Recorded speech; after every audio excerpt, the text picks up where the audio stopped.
Everything was given to us, but nothing was given to us. My name is Chris Christofi. He is a multi-award-winning entrepreneur, best-selling author, and philanthropist. We've helped over 10,000 clients, of which 3,500 clients have gone into the property market. So helped over 10,000 clients, 3,500 get into the property market, won 50 prestigious awards. I see it as a privilege. I love working extremely hard. I think you don't win, you don't lose, you learn. The best times in my life were my struggles, because upon reflection, that was when I had to show up, smile, do the work, it's going to show up. As the founder and CEO of Reventon, he has helped over 10,000 clients achieve financial security, managed assets exceeding $1 billion, and raised more than $1.2 million for charity. So we are asking people to get behind us and join us in the Vinny CEO Sleep Out. You can never solve a problem with the same consciousness that's created it. You know what, I always come back to, when Einstein says, always was, that's why I was good at math, see things in solutions. What you think about me is none of my business. Every decision you made has brought you to where you are today. Where big dreams meet bold action. Where we share real stories, actionable insights, and the inspiration needed to transform your ideas into businesses.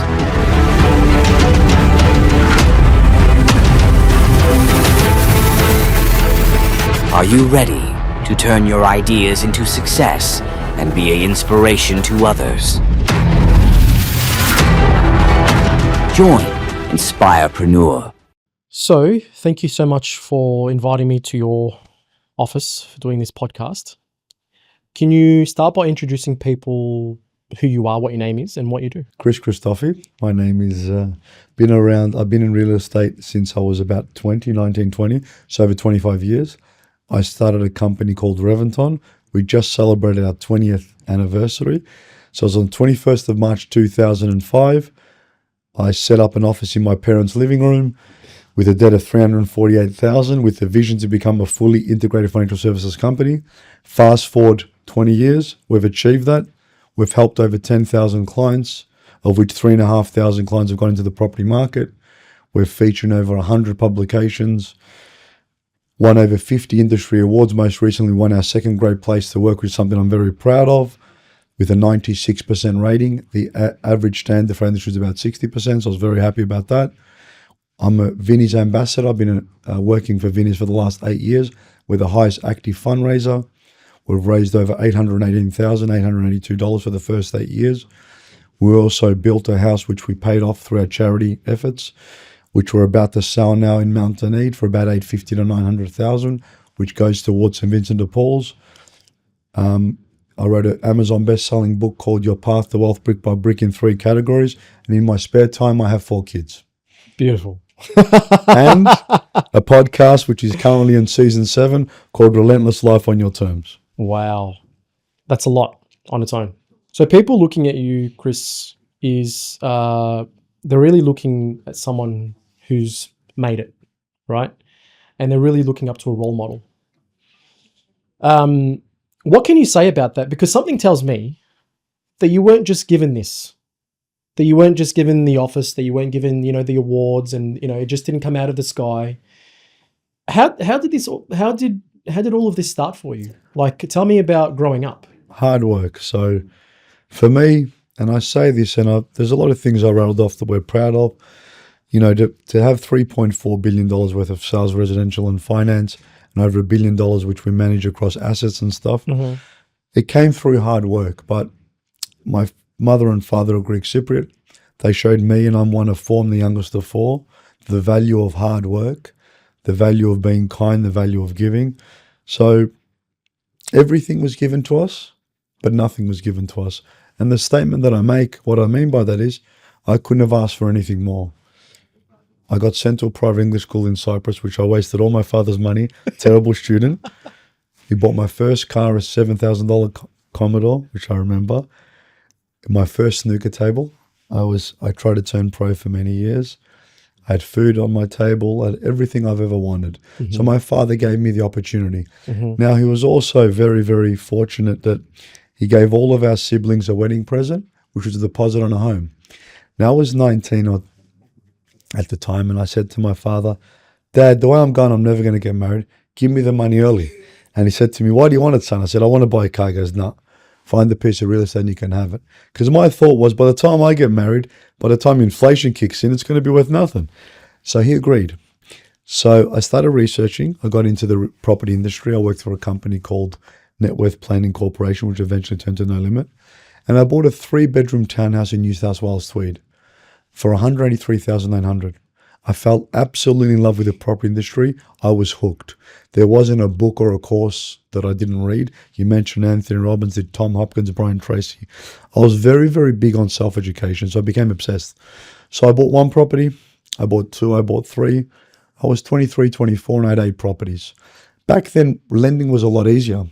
So you could, low doc loans were a lot more prevalent. It was a lot easier to get them. I was earning, $250,000 to $400,000 a year as a sales consultant, and then I became a national manager. So I was earning great money. But then the company I was working for went into receivership. It owed me $780,000. I had a 1-year-old son at the time. He contracted bacterial meningitis, hospitalized for 2.5 weeks. I had to move back into my parents, went from 8 houses, great income, almost losing my son, to losing everything and having a debt of $348,000. That's when I started Reventon. So although they gave me everything, when it comes to building the business and everything that I've been fortunate enough to achieve, it was through hard work and blood, sweat and tears, which I saw modeled through my parents. So sometimes, I know you talk about subconscious a lot. All of these behaviors were embedded in myself and my siblings subconsciously. I was very fortunate because I loved hard work. When I was at school, I was daydreaming about running a business or having my own money. And I started at the age of 10 with my first job selling tickets. Started playing pool at the age of 13, so I was hustling around pubs around Cyprus. So I'd always have 500 to 1,000 pounds on me at the age of 13, 14, which was times 3. And that was pocket money that I made through selling tickets, through working at the supermarket, or hustling playing pool. So I was always self-sufficient in that regard. And as I said, I had the behavior modeled to a T. Like a lot of hardworking immigrants, I saw it firsthand with my parents. And I knew that for me, hard work was second nature. I don't see it as hard work. I see it as a privilege. I love working extremely hard. And all the things that I mentioned at the start, I do them, I'm not going to say effortlessly because they're very difficult, but I do them with a smile on my face. And I always say to people, I'm like a retired businessman that does 80 to 100 hours a week. Yeah. Tell me about, I'm wanting to know more about you, right?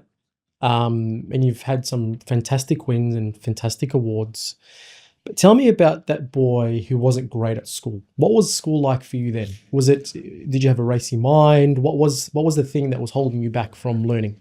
Well, look, ADHD, dyslexia, OCD, anything with a D, I probably had it, right?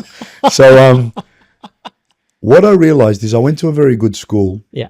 And I was 3 years behind my curriculum. So I didn't understand what they were talking about. But what I realized as I got older, I just wasn't interested. So I was daydreaming, and I found it very, very hard to listen to my biology, my economics teachers when, and as bad as this sounds, I don't think I've ever shared this. I know that I'm making 20, 30, 40,000 pounds a year, thinking, how am I going to be listening to you when I've got bigger plans? I'm daydreaming. I'm in my head, I'm thinking, I want to start a business.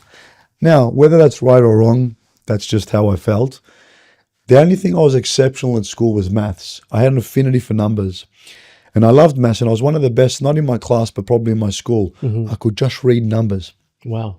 And I just loved it. So, yeah, school was not my thing. I never realized why till I got older. But when I started reading, and now I'm an avid learner, I read 1 to 4 hours most days.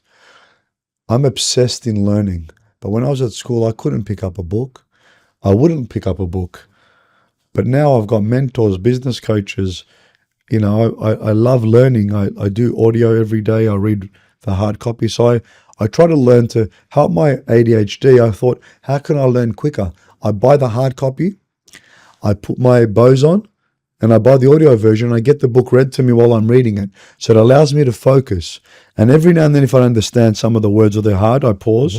I look at my thesaurus. I jump on Google and I understand that word. And I try to use it in sentences. And every 5 or 10 books, a lot of the books don't come out in audio. So I punish myself by having to physically read a book. So I've become better and better at this skill. But it was by far, and I've had some big challenges and setbacks in my life, both professionally and personally. By far the hardest thing I've had to learn is being present and being able to have access to myself in that regard. Because I do have a very busy mind. I do like to multitask and daydream. It's probably why I'm an entrepreneur, I guess. But I wanted to learn, how can I use that skill and be more laser focused? And now sitting here at 45, I can say I'm slowly getting there. I'm slowly understanding. Yes. And this is so typical of entrepreneurs.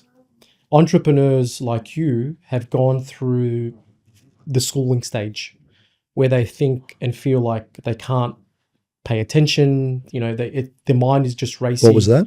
Their mind is so racy. I'm just joking. Oh. And what happens is that they get through life, but that same of not being able to focus is still around.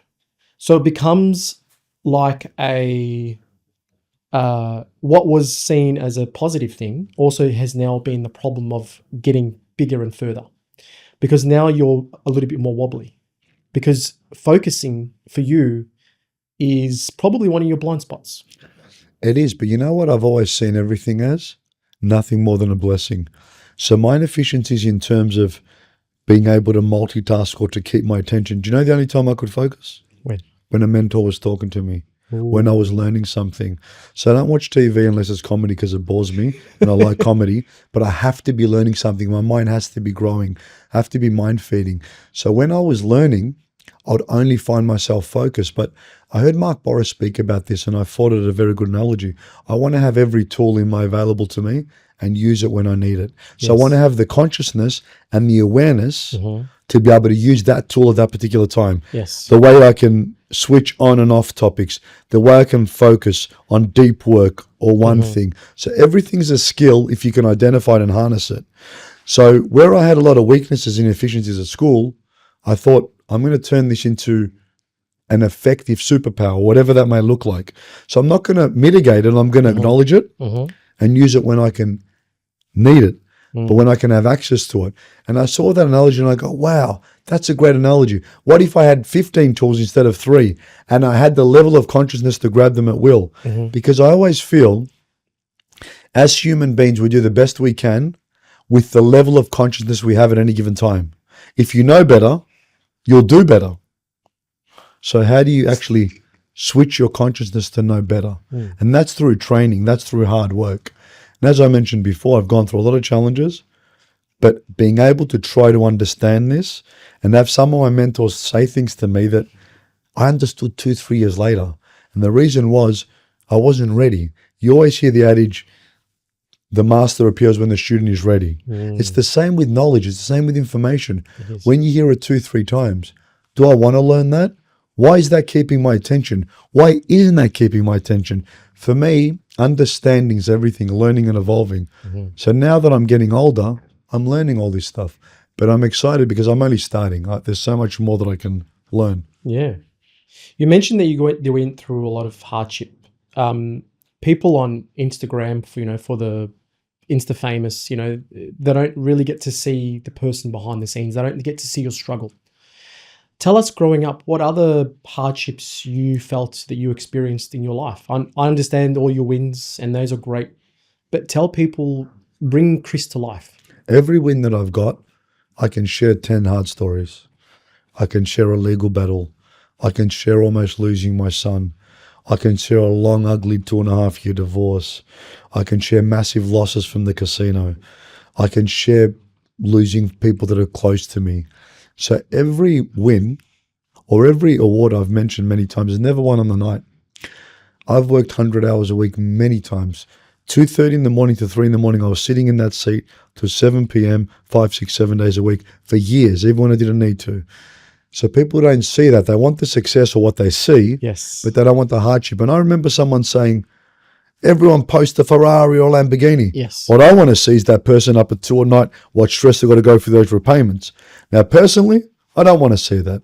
I want to see someone really happy, someone doing well, not the tall poppy syndrome, but celebrating success, but also acknowledging those struggles. So for me, the best times in my life were my struggles, because upon reflection, that was when I had to show up. That's when you can grow. That's what you see what you're made of.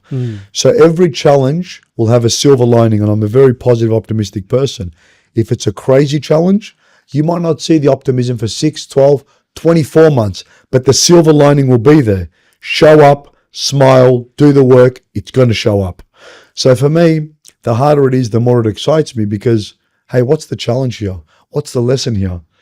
Now, I'm currently going through something very challenging at the moment, but I'm also looking back at the person that I'm becoming through this process. And I'm grateful. I'm happy. I'm grateful that I had the opportunity to go through these challenges, to go through these struggles. And I'm grateful that I've got the opportunity to show up for myself, for my kids, for my team. Because that's what shows, that's what a true entrepreneur is made of. Don't tell me about your wins. You've got many wins. Tell me about how you got there. Like when they said to a CEO, what makes a good CEO? He replied with experience. How do you get experience? Bad decisions. Or good decisions. How do you make good decisions? He said bad decisions. So it's all a process. So you use everything. You don't win. You don't lose. You learn. If you've got that mentality, how can you go wrong? Yeah. People listening to this, I'm assuming, entrepreneurs, leaders within their own right, and they're probably going through something now themselves. What was what was the number one or the hardest thing that you had to go through for you? And if you can just walk through people what that was for you, while in the background you're having to keep a business afloat. I'll share a couple stories. Sure. Almost losing my son. How He got bacterial meningitis. How long ago was this? He was 1. He's 22 now. So I took him to a doctor's in Taylor's Lakes, and no one knows your son better than you. Yeah. So the doctor goes, he's got the flu, take him home, because the symptoms are similar to the flu, stiff neck, not moving. I knew my son. So I drove to Taylor's Lakes where Mum lives, and I said, Mum, I'm taking my son to the hospital, you coming? At that moment, my son started convulsing. His eyes rolled back, he was white, and pus was coming out of his mouth. And I remember like it was yesterday, and my mum was in front of the car. Get in the car. I'm going to run you over. She goes, stop, call the ambulance. I'm going to count to 3 and I'm going to go. Were you with your wife then? No, I was with my fiance. I wasn't married at the time. So I was engaged once, had a son, engaged with my ex-wife. Yes. Called off the wedding, got engaged again. Yes. Got married to the same girl, second girl, Yeah. had 3 daughters, then got divorced. It's very interesting stories. But at that moment, you were engaged. You were The first time. So it's been a tricky, engaged 3 times, married once, 4 kids, two mamas, 2 baby mamas, whatever you want to call them. Anyway, and yes, okay. back now again. So you had a girl. A boy. No, I've got a son and 3 girls. Yeah, you had a partner at the time, but Yes. she wasn't living with you. She was. She was living. She was at work, She was at work. and I went to Okay, so Taylor's this is Lakes. during the day. And going back to my mum, I go, move. And she ran to the front seat because she saw I was going to start the car. I was going to go. I wasn't thinking straight. Now, I've sped down Sunshine Avenue. I went to Sunshine Hospital on Furlong Road. And I went in there. Now, looking back at hindsight, doing 100, 150, it's very, very dangerous. I could have killed myself, my son. But I wasn't thinking straight. All I thought was, get him to the hospital. So I took him to the hospital. Lucky for me, there was a doctor from the Children's Hospital. He identified he might have bacterial meningitis, which is what he did. Anyway, long story short, he's in hospital for 2.5 weeks. He was profound deaf in both ears. He had a cochlear implant a year later. 10 years later, he's got 2 now. Or 9 years later, got his second.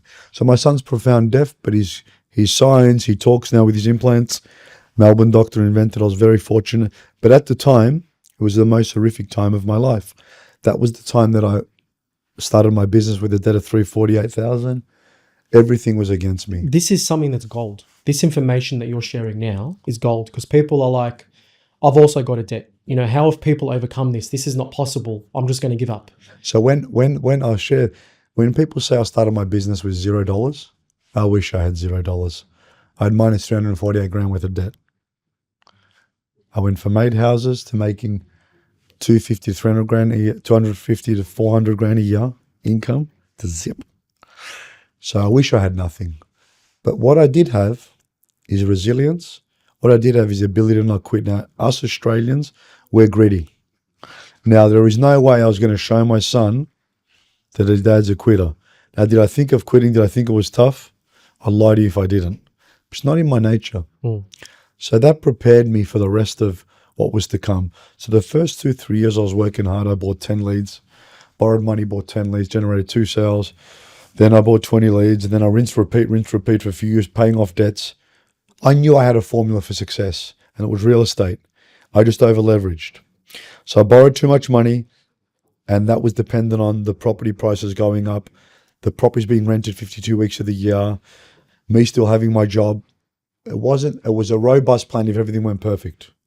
But what I learned from that is how to borrow, how to get into the market. I knew that I could teach people. Like I was 22, 23, and I was a multi-millionaire in real estate through buying property. So I knew that I knew what to do. Now I was fortunate, it was a good time of the market, so on, so on. So when I wrote my book with the Reventon formula, it encompasses safety nets on how to invest safely and securely. Your first property being your most important because there's a stepping going to your second, third, fourth, and fifth. So I put all my learnings into this, and I teach my clients the client appreciation that I had a few nights ago. I've had clients with me that have 11 properties now. I have clients with me that have been over 10 years. You'll see testimonials dropping soon. They're also on my website. We've had over, hundreds and hundreds of 5-star reviews online, which I'm proud of, 4.9 out of 5 rating. So all of these things were lessons. I knew real estate was good. I knew why I went wrong. So to those people, when things were tough, just show up, smile. You're going to get through it. What's the worst that's going to happen? You fail and you keep going. You're starting from a position of experience. So you're starting much better than you were before. I was starting with knowledge. I remember once I had a very challenging time. It's in a legal battle. I had to sue someone, cost me 550 grand. And I was about to go present a meeting. And I've shared this story, I think, once before. And I went and I presented an awesome meeting to my team. I gave it everything. Now, my mother-in-law, ex-mother-in-law at the time, was my CFO. My ex-wife called her and goes, "Is Chris okay?" She goes, "Yeah." He goes, "He just presented a phenomenal meeting." And she knew exactly what I was going through. No one else did. Ooh, So my ex-wife and my CFO. So as soon as I finished my meeting from 499 St. Kilda Road, I walked down the back, level 15. There's a backs onto a park. So I walked a little bit out and I sat on a seat. And I let out the biggest scream. And it was just everything I had out. And almost passed out. So I presented that meeting like everything was fine. No one knew what was going on, except those 2 women. When I finished that presentation, I went to the back, went to a chair. Think I might have even startled someone on the way through. They thought this guy's some crazy guy. But that was the emotion that I let out. So for me, that was another story. Now recently, when my divorce was the same. All I knew, because it was under not the best circumstances, show up to work, smile, work hard and get through it. What's the worst that can happen? Now, hey, I started this from minus 348. It's the worst that can happen. I've got experience. I've got a great team. I'm healthy. I've got the opportunity to fight. I've got the opportunity. I had amazing support when I had my parents at 24. Otherwise, who knows? I probably could have ended up on the street. Who knows? One bad decision leads into another. You start gambling, you start partying, and it snowballs, which tick all those boxes. I did all them as well. So there were so many things that can happen. But I had a good support network. I stayed positive. I stayed optimistic. And I worked hard. So I knew I had one goal every day when I didn't want to come to work. Just one goal. Show up. Put a nice suit on, smile. Show up the next day with a little bit more pizzazz. Give it a little bit more. Show up the next day. Build momentum. Take small steps. It's the old adage, how do you eat an elephant one bite at a time? Show up and start chewing. Show up, small steps, baby steps. That's it. And I knew that I would look back and go, wow, keep going, well done. No one's cheering for me, I'll cheer for me, I'll keep going. Plus I had my family. So for the people that's gone through tough times, it's okay. You're healthy. You've got an amazing family, I'm hoping, or amazing support network. Lean into that. Hang around good, positive people that care for you, that want good things for you. Things will happen, always. So for me, I always look at it as I'm grateful and I've got everything I've ever wanted. I always say I'm the wealthiest man alive and the luckiest man alive. People that know me will say, gee, he's lucky. And I generally am. I'm probably one of the luckiest humans that I know. But I believe it to my core. Yeah. And in terms of wealth, I have everything I need. As long as I want to give, I want to make more, to give more to my family, to my team, and to my community.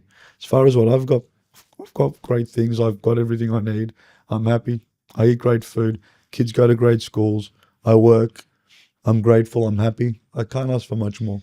The wealth that I'm seeing from you is more than that.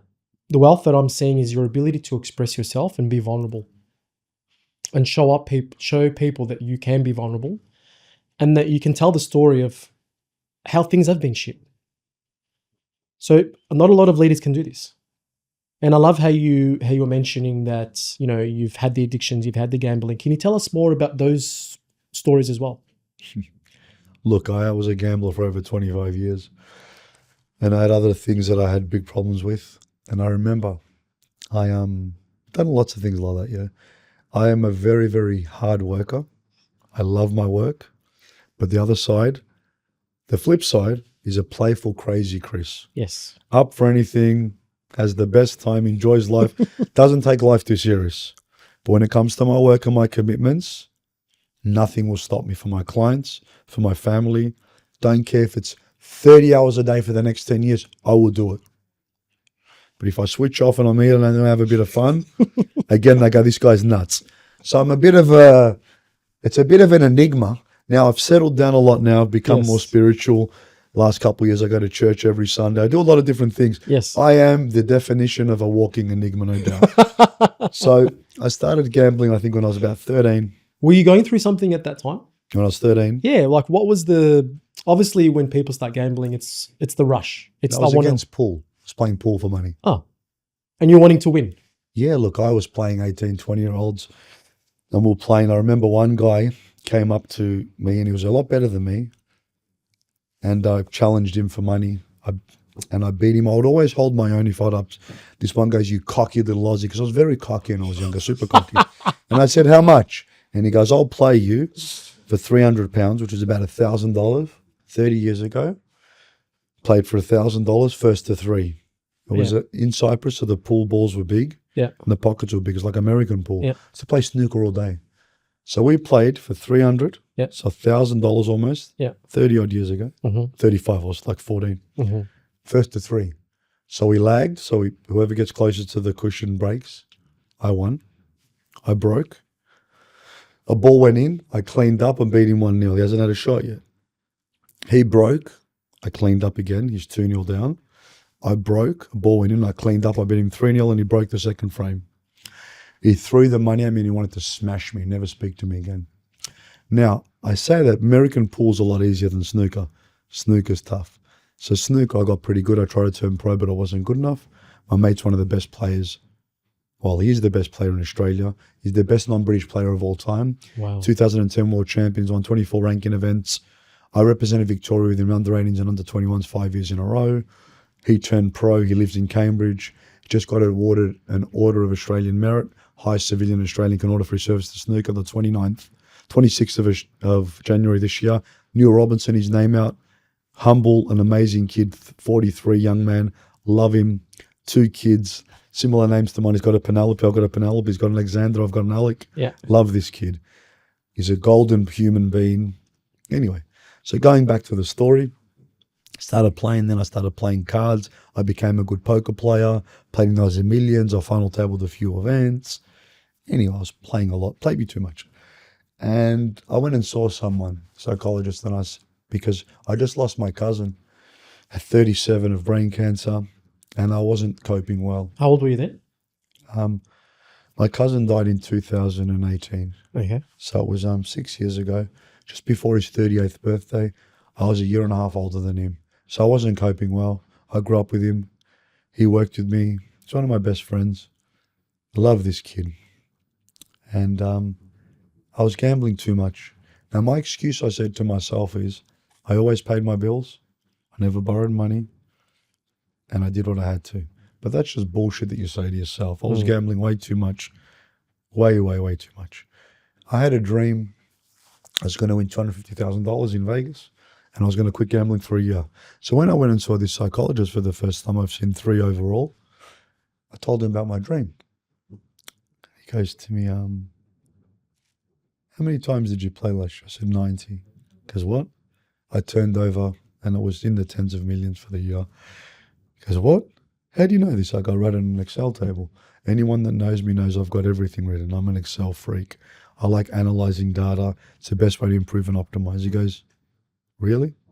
Okay, yeah. Go, I had a dream I'm going to win X, then I'm going to stop for a year because you won't be able to do it. And if you do, you'll pick it up with something else, another addiction or whatever. I said to him, okay. So I went to Vegas. I won 182,000 US in 42 minutes. So I won 250,000. I would have won more, but they would only let me bet 20,000 US a baccarat. I wanted to bet 50, but they told me I had to go to Bellagio, not Mandalay Bay, because I was staying there. So I didn't, but I ended up winning what I did. And I haven't played. That was the 30th of August 2017. The last time I gambled in Melbourne was the 14th of July 2017. So he said I wouldn't be able to do it for a year. It's been almost 8. What did gambling mean to you when you were doing it? I enjoyed it. Usually it's a form of escaping. It's boredom. So I used to gamble because I had a very high active mind. And a question that I used to get from people that when I share with friends, they go, did you ever go back and tell him? I said, no. My ego, what's the point? I go, I did that for me. I don't need my ego to tell him I did it. When I'm going to walk in, hey, by the way, you were wrong. Who cares? Mission accomplished. What he told me I couldn't do, that was all I needed to hear. Yeah. Now, so going back, what was your question? What do you think the reason was to gambling? A lot of entrepreneurs love gambling because they love the element of risk. It's not to win or loss, it's while the can's happening. And I love big swings. And when I played poker, I was loose aggressive. So when you understand psychology and emotional intelligence and you start playing against players, how they live is how they play. What does that mean? If you're loose aggressive, you'll play loose aggressive. What are the pot odds? When will he bet out? 2-3 times pot odds. Under the gun, is he playing out of position? How much is he betting? All these things. So when you talk to people and you're getting to know them and you're playing, you'll read what they say to you and how they play is usually how they live. So I was loose aggressive. It's exactly as I am in life. I attack. I'm crazy. I can go all in on a bluff and scare someone, or I can play very strategic. How I played poker. So the more and more I read people, the more I loved it because it was a battle of the mind. It was like chess. Snooker is the same as well. A good player thinks 4 or 5 shots ahead. I'm going to pot that red land, the 3/4 angle on the black to go into the pack, give me 4 options. It's like chess. The grandmaster thinks 10 stages ahead. Business is the same. And then when I was doing fighting, I had 7 fights. Fighting is like business. Fighting is like life. So people go, that's such a weird combination. You play snooker and you fight. My brother was a professional fighter. He's won a Commonwealth and 2 Australian titles. He was my trainer. I loved fighting. I loved snooker, but I did both of them well. But I had to give one up. So I gave up fighting. I did 7 fights, had 7 fights. And then I gave up snooker to focus on business because I was quite good at both, but not good enough. And then business was my passion. It was my love. So I just put everything into that. But all of my lessons from snooker and subsequently from kickboxing or poker, I use them in my everyday life. I use them in business. You mentioned that one of the reasons why that you were gambling was because of the racing mind. Maybe, but I just loved challenging myself. Challenging? And I love winning. I loved winning. I loved money, winning. Yeah. Having fun. So I'd win and just go do silly things. And it was the feeling, right? It was the rush. And I'd win crazy money and I'd go blow with my friends. And they go, would you do it again?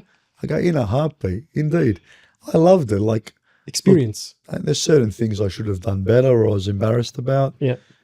I'd go to the casino and I'd have to play and I'd ruin a couple nights, and upon reflection I was sad about that. But hey, like I said before, we do the best we can with the level of consciousness we have at the time. Yes. That was my level of consciousness. Yes. Do I have regrets? Absolutely not. So people see this side of Chris and they go, wow, he's a nice, kind, giving human being. This is the other side, which I don't have anymore. It's almost gone. Yeah. But if you love Chris, you can't pick and choose. That's Chris. That's Chris. Now it happens to be I'm all skewed this way. Yes. And I think that's through age, that's through being a father of 4, my kids growing up is through me changing in life.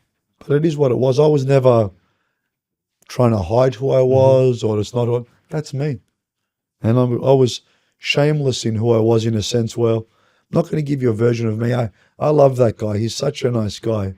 Hey, do you know he's like this as well? No, I'll tell you myself. Hey, Chris, did you really do this, this, and this? Yep. Would you do it again? Sure. Or not. I'd always be like that. So like when you told me, Chris, what's off limits? What did I say to you? Nothing. Do you feel that that's the sense? It is. It's who I am as a person. Yes. You don't like me because of certain things. What you think about me is none of my business. That's what one of my mentors said. Yes. I don't care. What was life like growing? I know that you mentioned that life with your parents was a lot of hard work. They gave you everything. Did you see a lot of and feel a lot of chaos growing up? My parents were married 55 years. Beside the fact my mum's a fiery Cypriot woman, my dad's a very calm, placid person. They have a beautiful relationship. They showed us what a loving, supporting unit is, not father and mother unit, because they were a team. And they were a beautiful team. So I'm the youngest of 4. All my siblings got married at about 25, very young. They've all got 3 kids. One got 21, my oldest brother. Yeah. All still married. This guy was the latest to get married, 31, and the only one to Were get you often divorced. in trouble at school? Me? Yeah. I got suspended 3 times in a year. They were supposed to expel me, and they didn't. And then they told me, Chris, my other friend, and Steve that we couldn't go on a Macbeth excursion, even though we're doing English literature. And our whole year level protested that we should go. So they told us that we can go and be suspended on other days. So when they're telling us at the committee, my friend Steve was a gun soccer player. He goes, I'm not going to be able to play soccer. And he was getting really upset. And my other mate, Chris, goes, they go, if your parents were here, Chris, he goes, if my parents were here, they'd be here now. And my concern was, are you telling me we can't go on the excursion? And they go, is that all you care about? They were worried about soccer. And their parents, I was worried about not going on the excursion.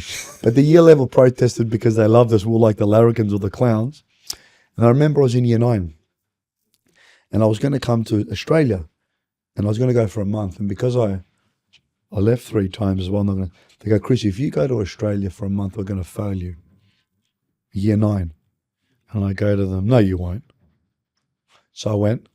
I came back. They failed me. So I dropped year 9. So I had to stay back a year.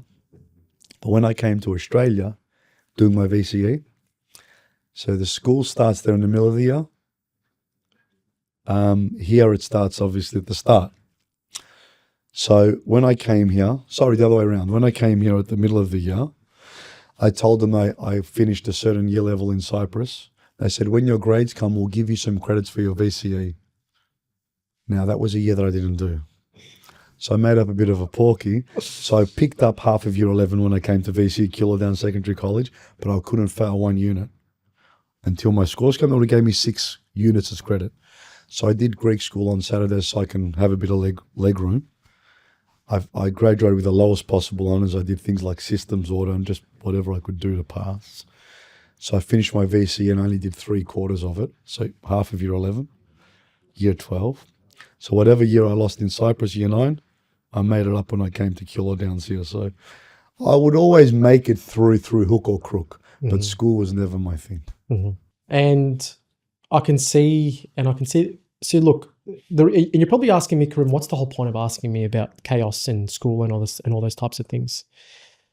And because the reason why I'm asking is because I also had the same. I've ADD, Karim couldn't pay attention, constant daydreamer, yada, yada, yada. And this is the pattern that I see within entrepreneurs over and over. But it's also the same, like, even though it's a good thing or a strength, it also becomes one of their weaknesses as they're older. And the reason, and what I've found is that their minds are so racy because from such a young age, they've been having to solve problems. So they probably sensed the danger and they're constantly processing how they could fight or flight, how they could process this threat. And so their mind started racing, and then how could they solve this problem? And you're probably a really good problem solver because your mind is racing at 110 miles an hour. I always was. That's why I was good at maths. Right? I see things in solutions. Yes. And you're probably like someone's speaking, and you're probably at the other end of the conversation already solved the problem because your mind is working so fast. But the underlying thing that's holding them back, or this thing that's causing this raciness, is a subconscious fear. The subconscious fear is great, but it puts you in fight or flight. But it's sort of like this, Chris. You're like a Ferrari. Lamborghini. You're a Lambo man? You're like a Lambo, right? Finely tuned. And us ADHDers, we're very finely tuned. And what happens is that if there is some misalignment or knock as we grow up, it puts us out. And so we become Lamborghinis only ever constantly running through first gear. So we're going through life in first gear, always constantly revving out. And what that means is that we have a really hot engine and that we need to cool off. And you're also not enjoying the performance of the vehicle because Yes. you're not opening it up to what its capabilities are. Yes. So then you miss out on second gear, third, fourth, and fifth, and so forth on cruise. Because the first instance, the first gear, we're always stuck in first gear because we're always in fight or flight. And we've told ourselves and we've told our minds that we need to be in fight or flight because it gives us results. It does, but you know what? I always come back to, when Einstein says you can never solve a problem with the same consciousness that's created it. Yes. So you need to get yourself out of that conscious. So when you're in that fight or flight, you won't problem solve as well. So if you're always in that first gear like you're revving and you can't come out of that, now I could always problem solve and I was always good at that. But what I'm realizing now at 45 is once I get out of those gears and I can really open up, I problem solve better, faster, more efficient and more strategic. Yes. So that comes from experience, but it comes from leaning on, like my mentor. I had one of my mentors. Mm-hmm. I saw him on Friday. We had a wine at the Botanical. I haven't seen him for a year or two. Mm-hmm. It was nice enough to say a beautiful message for our 20-year birthday. And I remember he said something 3 years ago to me. He goes, Chris, I've never met someone who questions business more than you. And he said to me, you don't have an ego, but I've got to tell you something. He goes, imagine a road, yep, and it's full of stuff. I go, what do you mean? Just packed. It's got cars, trucks, so you can't get through. I need you to clear the road because I know that you will make a good decision. Yes. And I back that you will problem solve correctly. Yes. But I need your mind to be clear. Yes. So he goes, I need you to get rid of the junk on the road. So what he was alluding to is all the noise. Now, I reflect on his comments and all my mentors and advisors' comments. And now, like at school, I understood things 2-3 years later. Now I'm understanding, I'm hearing it 2-3 times. The penny's dropping, so to speak. And I'm going, wow, that's what he meant. I heard it, but I never heard it. Yes. I didn't analyze it. Yes. But now that I really understand what he was saying, I know that I'm going to go back to that Lamborghini example. I'm going to be able to open every gear imaginable now. Yes. Because I understood the fundamentals of what my mentor, my advisor, my coach was saying to me. Yes. And I'm also putting that into active examples, reflection. Yes. And yeah, it's always fascinating. I'm obsessed in this stuff because it fascinates me. And I loved how you used the analogy of this highway being packed. So as we go up, you might have read a book or not have read a book, something called Your Body Keeps the Score. So basically what it says is that everything that you felt and experienced, it's been held by your body. So your subconscious mind is like a super hard drive. It remembers and keeps everything that you've experienced, everything that you felt, good and bad. It doesn't know the difference between good and bad. It just keeps it there. And the sum total of your conscious and your subconscious is where you are today. Look, I heard that every decision you made has brought you to where you are today. Yes. Which I love. But I love that analogy about the subconscious because, when you speak to even a therapist, they go, what trauma you had when you were little? Now, I can't remember anything crazy, to be honest. Now, I've had some stupid things, but nothing crazy. But they said it might have even been the slightest things that it's really gone into your psyche. And I thought, that makes sense. Because when you hear disgusting stories of kids getting beaten up, or even worse, molested, and really losing a sibling, really traumatic, crazy stories. Yes. If that's 1,000, any of my stories would be a -50. I can't remember anything that's really affected me. But what they said had a profound effect on how I think is, could have been something little. The way someone yelled at you, Yes. the way someone smacked you, Yes. your dad saying something, your mum, and I go, really? Yes. Because they go, what happened when you were little? I go, well, you dropped on your head. I go, maybe that one. I don't know about that one, but there was nothing. I can't give you and that's what I'm talking about. It's that mind. It's that you're highly finely tuned. That it's that one little knock that will take you out a millimeter, and that little knock could be what you just described. But it's crazy when you think about it. Like a funny side story. I remember I dropped my watch on it, and I had to go service it because one little bit came off and it wasn't working anymore. Same thing. Yes. Little thing got knocked out. Yes. Because you're so highly intelligent, Chris. Well, that's nice of you. Thank Right? you. I don't think my teachers would agree. Right? You're so highly intelligent and you built like a finely tuned supercar that one little knock millimeter here and there can throw things off course. And it exaggerated over the power of the car. Yes. It's interesting when you think about it like that, but it comes down to asking the questions or wanting to hear the answers. Yes. Yeah.